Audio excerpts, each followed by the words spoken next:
بالله السميع العليم من الشيطان الرجيم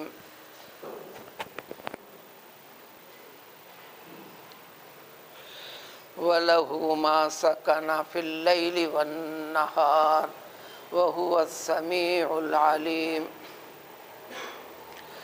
قل غير الله أتخذ وليا فاطر السماوات والأرض وهو يطعم ولا يطعم قل إني أمرت أن أكون أول من أسلم ولا تكونن من المشركين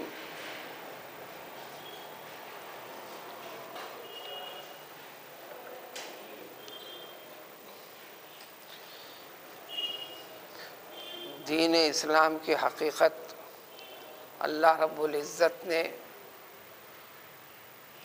اپنے محبوب بندے پیغمبر صلی اللہ علیہ وآلہ وسلم کے ذریعے سے اور اپنا اس کلام مقدس کو نازل فرما کر جب انسانوں کے سامنے انسانوں کی حقیقت، انسانوں کے خالق اور مالک کی حقیقت،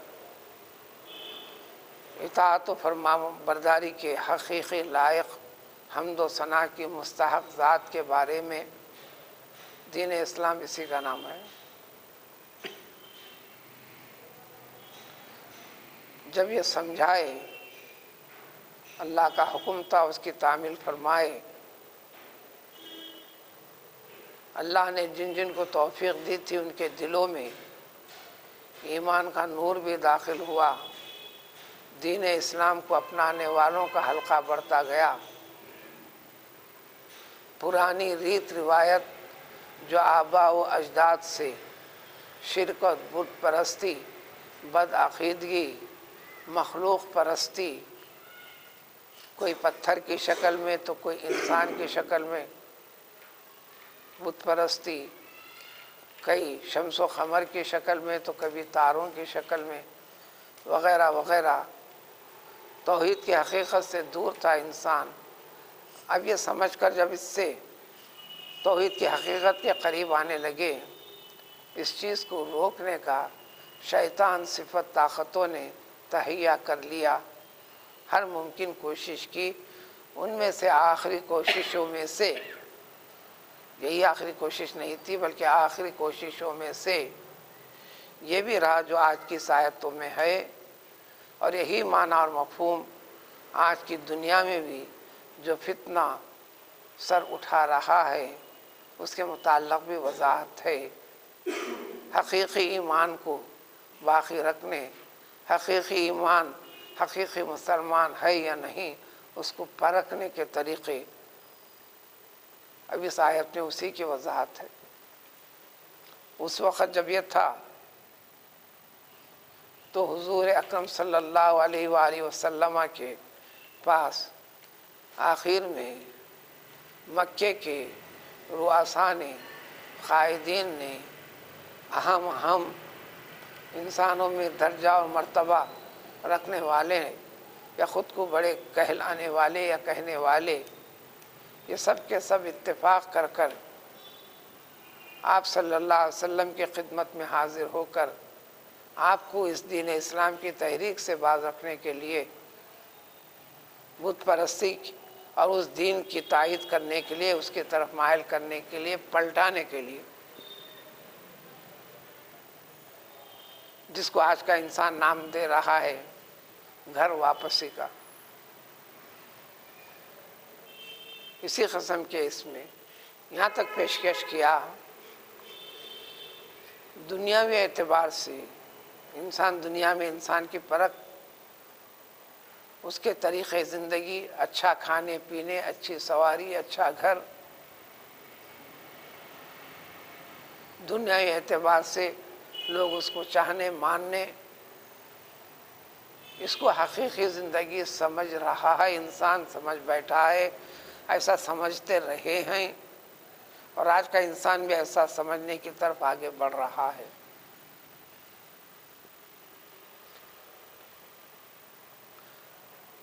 تنگ دستی کے حالات کا تذکرہ فرمایا اور یہ خیال کر لیا اس کے ذریعے سے یہ لوگوں میں اپنی بڑائی شاید چاہتے ہوں، دنیا کی مملکت اور اقتدار چاہتے ہوں، تو آ کر درخواست فرمائی تھی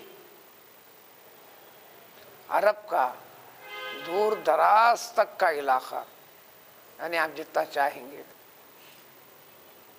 وہ آپ کے حوالے کر دیا جائے گا، آپ کو مالک بنا دیا جائے گا، آپ کو حاکم اعلیٰ بنا دیا جائے گا، اتنے رہنے والے سب آپ کی تعظیم کریں گے، آپ کا حکم و کہا مانیں گے، آپ کی اطاعت و فرمانبرداری کریں گے۔ شرط یہ ہے کہ جو توحید کے نام سے مذہب کی تحریک شروع کیے ہو، بت پرستی سے نفرت دلا رہے ہو،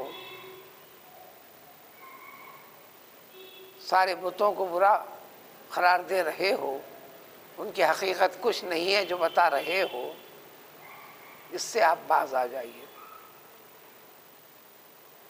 کیا پیشکش تھا؟ دنیا کی زمین کا ایک حصہ۔ آج کا انسان تو اور معمولی سی چیز میں، چلو کسی نے کہا اپنے گھر واپس ہو جاؤ، مذہب سے پلٹ جاؤ، ہم 21,000 دیں گے۔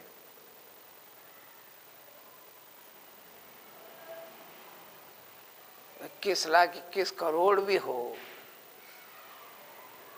تو رہنے والے نہیں، باقی رہنے والے نہیں، وغیرہ وغیرہ۔ تو اس کے جواب میں اللہ تعالیٰ نے فرمایا، یہ ذکر فرما دیجئے آپ، وَلَهُ مَا سَكَنَ فِي اللَّيْلِ وَالنَّهَارِ، رات اور دن، شب و روز، یعنی زمانہ، سارے زمانے میں جو ساری کائنات ٹکی ہوئی ہے، ٹھہری ہوئی ہے، باقی ہے، چل رہی ہے، کیا کیا چیزیں ہیں، پورے انسان کے علم کے اندر اس کی حد بندی بھی قائم نہیں ہے۔ جو کچھ جانتا ہے سمجھتا ہے کہ سب کچھ ہے۔ حقیقت یہ ہے کہ آج بھی فضاؤں میں پرواز کر رہا ہے، سیاروں تک رسائی حاصل کر رہا ہے انسان، لیکن صحیح بات تو یہی ہے، کرۂ زمین، زمین کی خود پوری تحقیق کر نہیں سکا۔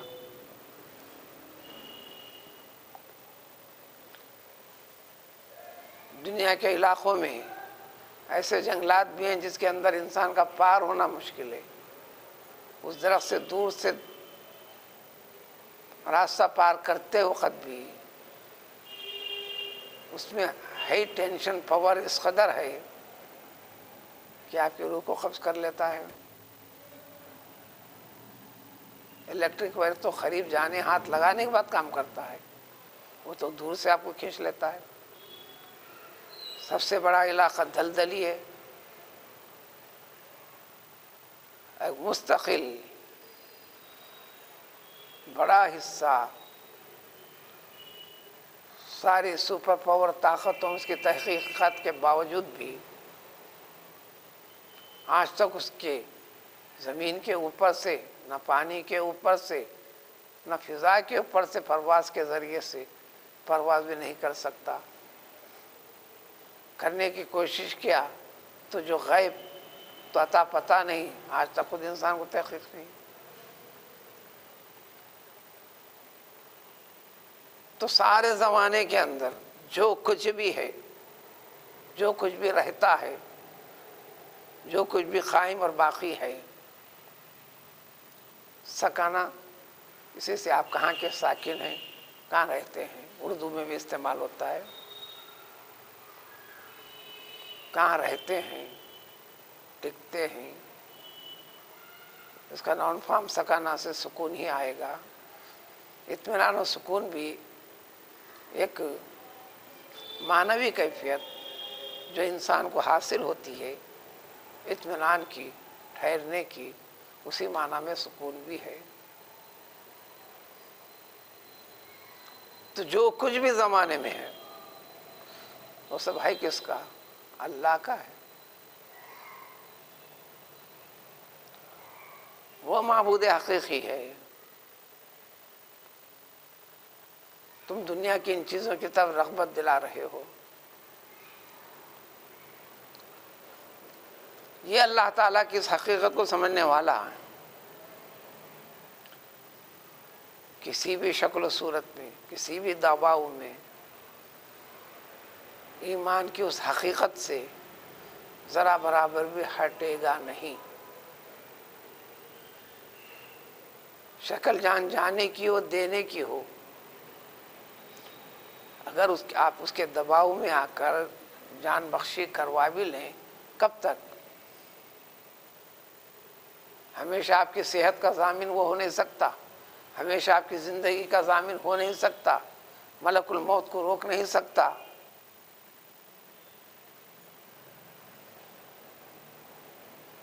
تو انسان کی زندگی میں سب سے بڑا سچ یہی ہے، بلکہ صرف سب سے بڑا حقیقی سچ یہی ایک ہی سچ ہے. جو بھی انسان موجود ہے اس کو مرنا ہے، رہنا نہیں ہے. اور مرنے کی شکل کسی بھی شکل سے ہو، حادثات کی شکل ہو، قتل و غارت گری کی شکل ہو، بیماریوں کی شکل ہو، جس کو انسان سبب سمجھتا ہے، ذریعہ سمجھتا ہے، یا کچھ نہ ہونے کے باوجود بھی بستر پہ رینگتے ہوئے تڑپتے ہوئے بھی تو روح دینا نکالی جائے گی. جو روکنا اس کے انسان کے اختیار میں ہے بھی نہیں. تو پھر وہ کون سی ذات ہے؟ وہی ذات ہے جس کے حکم سے روح تھی، جس نے اپنے منشے سے وجود بخشا تھا، اب اسی کے حکم سے وہ ختم بھی ہے. تو زمانے کی ہر چیز جو کچھ ہے وہ اللہ کی ہے. وہ سمیع العلیم. اس سلسلے میں جو تم کہتے ہو وہ سب سن رہے ہیں اللہ تعالیٰ. جو دلوں کے اندر یقین رکھتے ہو، فیت رکھ کر، عقیدہ رکھ کر، جو تدبیریں رکھ کر کرتے ہو، اللہ تعالیٰ ہر چیز کو جانتا ہے. خصوصاً ایمان پر باقی رہنے والوں کی سب سے زیادہ فکر کے ایمان کے پر ٹکے رہیں. اور غیر مومن کے لیے بھی پیام ہے باطل پرستی کے اوپر، باپ داداؤں کی ریت روایت کے اوپر، زمانے اور قوم کے جو گمراہ اور بھٹکے ہوئے ہیں ان کو بنیاد بنا کر 4 دن کی زندگی سکون سے جینا کی خواہش میں جو کرنا چاہتا ہے اللہ تعالیٰ خوب جانتے ہیں. حالانکہ انسان کو پیدا کیا گیا 4 دن کے لیے نہیں. یہ ظاہری طور پر 4 دن ہیں. اس موت کے بعد حقیقی ہمیشہ والی زندگی کا سلسلہ شروع ہونے والا ہے جو ختم ہونے والا نہیں ہے.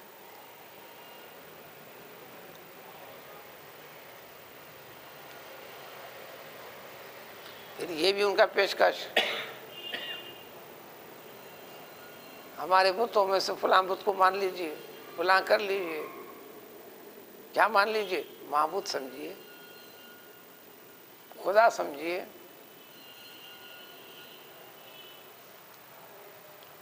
بس یہ جواب دے دیجئے کیا میں اللہ تعالیٰ کو جو یہ شان کبریائی جو ابھی آیت میں، اس سے پہلے کی آیت میں جو اس سے پہلے گزرا ہے، پھر اس سے ماقبل والی آیت میں جو گزرا ہے، اسی کا سلسلہ یہ آگے رواں دواں ہے.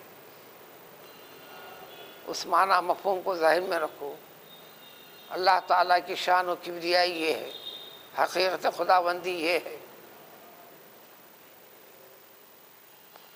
کیا اس اللہ تعالیٰ کو چھوڑ کر اس کے سوا کسی اور کو جس کی تم درخواست کر رہے ہو، مطالبہ کر رہے ہو، یا وقتاً فوقتاً دباؤ ڈال رہے ہو، یا ظلم و زیادتی کر رہے ہو، تو کیا میں اس کو اپنا معبود سمجھ لوں؟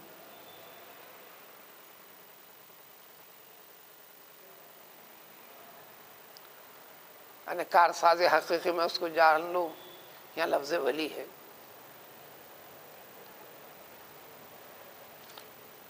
پورے معنی مفہوم میں یہاں پر معبود ہی کے معنی میں ہے، دوست کے معنی میں. وہ اللہ تعالیٰ، اس کو چھوڑ دو کسی اور کو پکڑ لوں؟ وہ اللہ تعالیٰ جو تمام آسمانوں اور زمینوں کو پیدا اس نے کیا ہے، اور وہ اللہ تعالیٰ جو ساری کے ساری مخلوقات کو، جو اس کو زندہ اور باقی رہنے کے لیے جو ضرورتیں ہیں، ان تمام کو رزق کا اہتمام فرماتے ہیں، کھلاتے ہیں، ان کی زندگی کے لیے درکار چیزوں کا انتظام فرماتے ہیں۔ ولا یتام، اور اس کو اس کی حاجت نہیں ہے، وہ کھاتا پیتا نہیں ہے، نہ کائنات کی کوئی چیز نہ اس کے کھانے اور پینے کا انتظام کرتے، ایسا نہیں ہے۔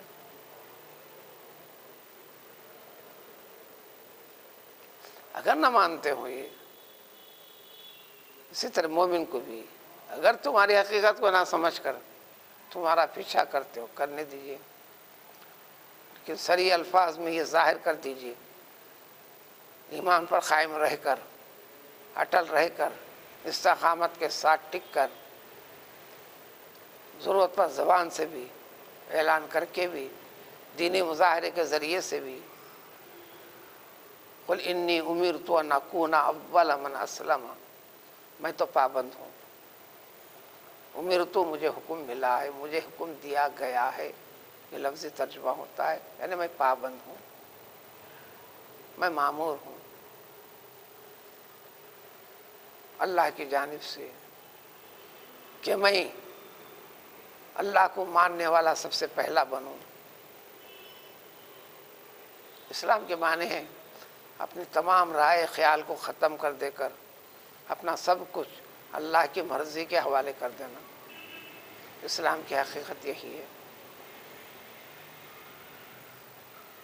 ساری چیزوں کو، باطل چیزوں کو، دنیا کی ظاہری زیبائش والی چیزوں کی پرواہ کیے بغیر اس سلسلے میں جو فرمان خداوندی ہوگا اسی کے تحت اپنے ذہن کو، عقیدے کو، خیال کو، عملی زندگی کو اسی کے تحت کر دینا۔ اس طرح دین اسلام میں سب سے پہلا مسلمان ہے کون؟ خود پیغمبر صلی اللہ علیہ وآلہ وسلم۔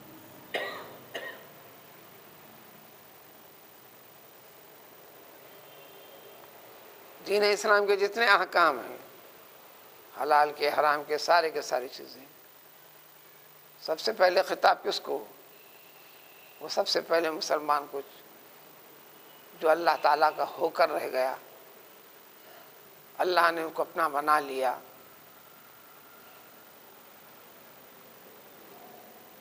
وَلَا تَكُونَنَّ مِنَ الْمُشْرِكِينَ، اس سے ہٹ کر جو بھی کرنا ہے، سوچنا ہے زندگی کے کسی بھی پہلو کے اندر، یہ شرک ہے،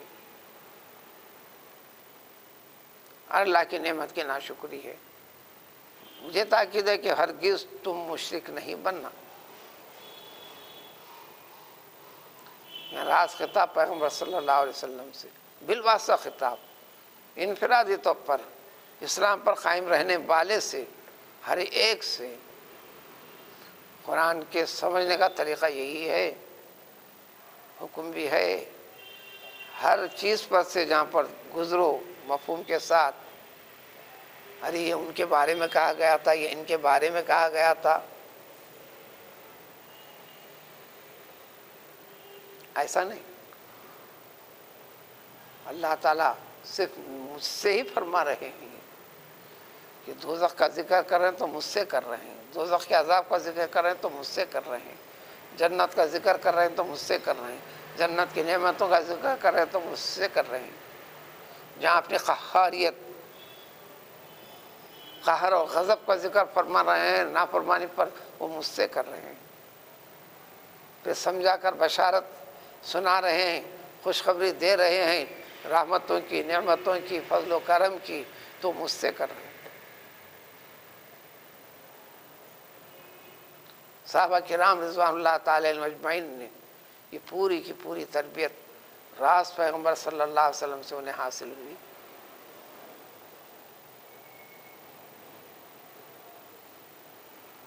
حضرت عمر فاروق رضی اللہ تعالیٰ نے یہاں تک فرمایا اگر ولو بالفضل اللہ تعالیٰ یہ فرما دیتا، ایسا فرمایا نہیں۔ دنیا میں ابتدا سے لے کر انتہا تک، دنیا ختم ہونے تک جتنے انسان ہیں،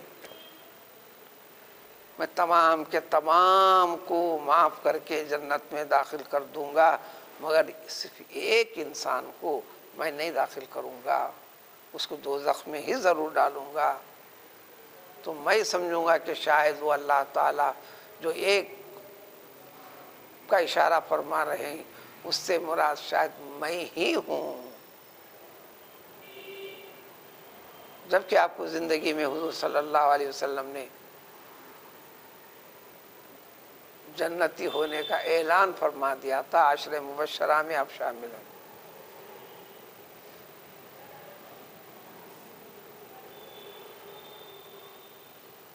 تو خود کو سمجھنا ہے،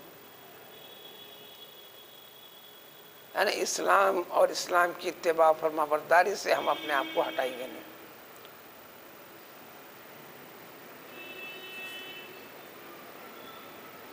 کئی مسلمانوں سے کہا گیا ابھی اسلام کی شناخت کو اور آگے بڑھاؤ نا، کہا داڑھی چھوڑ دو نا۔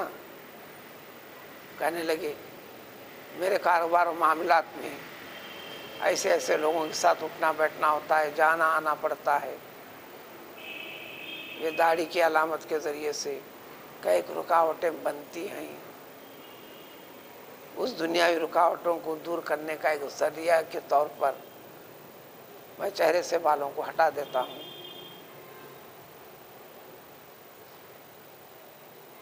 انڈائریکٹ، بالواسطہ 4 دن کی دنیا میں رہنے کے لیے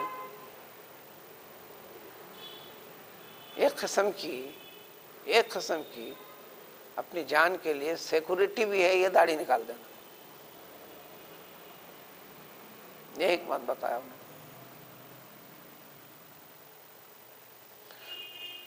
اس کے باوجود بھی آپ کو یہ علامت نہیں بول کر اس جیسے حالات جو وقتاً فوقتاً پیدا ہوتے ہیں، ہوا کرتے ہیں جب اللہ کی مرضی ہوتی ہے، اگر آپ کو غیر مسلم سمجھ کر مسلم علاقے میں اگر کوئی شخص مار دیتا ہے تو آپ کیا کرو گے؟ اسلامی شناخت و پہچان سمجھ کر غیر مسلم مار دیتا ہے، یہ عنوان شہادت کا درجہ بنتا ہے۔ جو معاملات میں قتل و غارت گیری ہوتی ہے وہ شہید نہیں، آپسی رقابت میں چاہے کوئی بھی غیر مسلم سمجھ کے بھی مارا آپ کو، مسلمان سمجھ کے بھی مارا، لیکن لڑائی جھگڑے کا معاملہ دین سے دور کا تعلق نہیں ہے۔ دنیا داری معاملات، حسد، کینہ، بغض، عداوت، حسد، جلن، چاہے وہ کاروبار کی ہو، چاہے وہ رشتے ناتے کی ہو، چاہے عشق ہو، معشوقی کی ہو، چاہے مال و دولت کی ہو،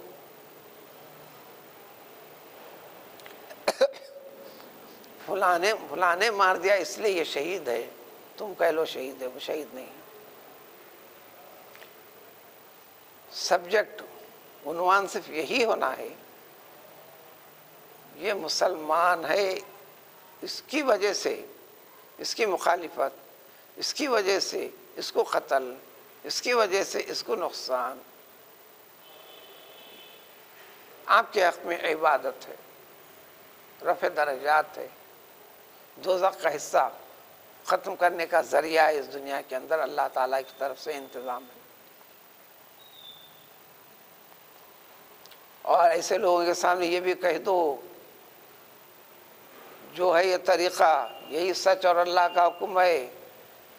خود پیغمبر صلی اللہ علیہ وسلم کو خطاب کر کے اللہ نے فرما دیا، یہ اعلان کر دیجئے آپ، اگر ولو بالفضل میں اپنے رب کی کوئی بھی اتنی بھی نافرمانی کروں، گناہ کے نافرمانی کی شکل کا ذرا بھی اگر مجھ سے ہو جائے،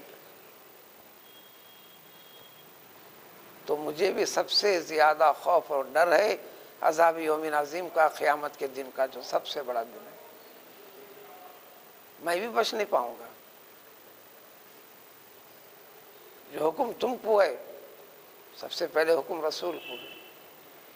جس چیز کا خوف تم کو دلایا گیا ہے، سب سے پہلے اس کا خوف رسول کو دلایا گیا ہے۔